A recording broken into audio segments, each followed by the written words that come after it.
কোরআন এবং সুন্নাহ আমাদেরকে যে টয়লেট ব্যবস্থাপনার নির্দেশ করে সেটা হলো কি, যে আমার যে কমোড থাকবে মলত্যাগ করার জন্য, পেশাব করার জন্য, তার সঙ্গে যে টেপটা থাকবে উজু করার জন্য, গোসল করার জন্য যে শাওয়ার থাকবে, এই দুইটার মাঝখানে কি থাকবে? পার্টিশন থাকবে। পার্টিশন দেওয়ার ক্ষমতা নাই তো একটা প্লাস্টিকের কাপড়, প্লাস্টিকের পর্দা লাগায় নেন, যেটা টান দিয়ে আপনি পার্টিশন করে নিতে পারেন। খুব অল্প পয়সা খরচ হয়, প্লাস্টিকের, যেটা নষ্ট হবে না, কাপড়ের মতো দেখতে দেখা যায় কিন্তু প্লাস্টিকের। তো এগুলো করে নিতে পারেন, তাহলে কি হলো? দুইটা কি হয়ে গেল? পার্টিশন হয়ে গেল। টয়লেটে আল্লাহর নাম নেওয়া নিষেধ, এটা সারা দুনিয়ার সমস্ত উলামা ইকরামের ব্যাপারে একমত। এ নিয়ে কারোর কোনো দ্বিমত নাই যে টয়লেটে আল্লাহর নাম নেওয়া উচিত না, এটা আল্লাহর নামের প্রতি অসম্মান।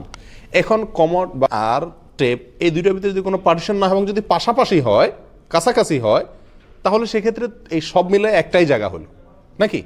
যেই টয়লেট হলো সেই অজুখানা হলো, যে অজুখানা হলো সেই টয়লেট হলো। তাহলে আপনি এখানে আল্লাহর নাম নেওয়া মানে টয়লেটে আল্লাহর নাম নেওয়া। টয়লেটের ভেতরে যদি একসঙ্গে এটা সব কিছু থাকে তো পুরোটা মিলে একটা, ওখানে যে কোনো জায়গায় আল্লাহর নাম নিলেন সেটা টয়লেটে আল্লাহর নাম নেওয়া হলো, একই কথা। অতএব এই ব্যবস্থাপনাটা চেঞ্জ করলে আমাদের সব কিছু কি হয়ে যাবে? ঠিক হয়ে যাবে এবং সুন্দর হয়ে যাবে। যদি এটা চেঞ্জ করা কোনোভাবে সম্ভব না হয়, তো আপনি বাথরুমের বাইরে যে বেসিন আছে সেই বেসিনে বিসমিল্লাহ ভরে ওযুটা শুরু করেন, হাত মুখ ধোন, পাওটা ভিতরে যায় ধোন।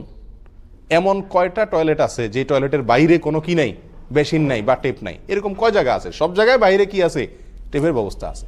যদি আপনার বাইরে কোনো টেপের ব্যবস্থা না থাকে, তাহলে আপনার জন্য টয়লেটে ওযু করা জায়েজ আছে। আল্লাহর নামটা মনে মনে নেন, মুখে নিয়েন না।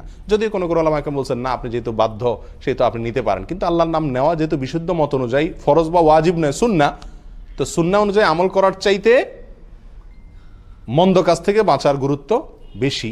সেই জন্য আপনি মনে মনে আল্লাহর নাম নেওয়া শুরু করেন, যদি আপনার বাইরে কোনো ব্যবস্থাপনা না থাকে। আর যদি বাইরে ব্যবস্থাপনা থাকে তো বাইরে বিসমিল্লাহ বলে অন্তত হাত মুখটা ধোন আর বাকি কাজ ভেতরে সারেন। গোসলের ক্ষেত্রে একই কথা, গোসলের আগে ওযু করতে হয় সুন্নাহ, তো আপনি বাইরের বেসিনে বিসমিল্লাহ পড়ে হাত ধুইয়া মুখ করলে এরপরে যা বাকি ওযু এবং গোসল সব বাইরে ভিতরে কমপ্লিট করেন।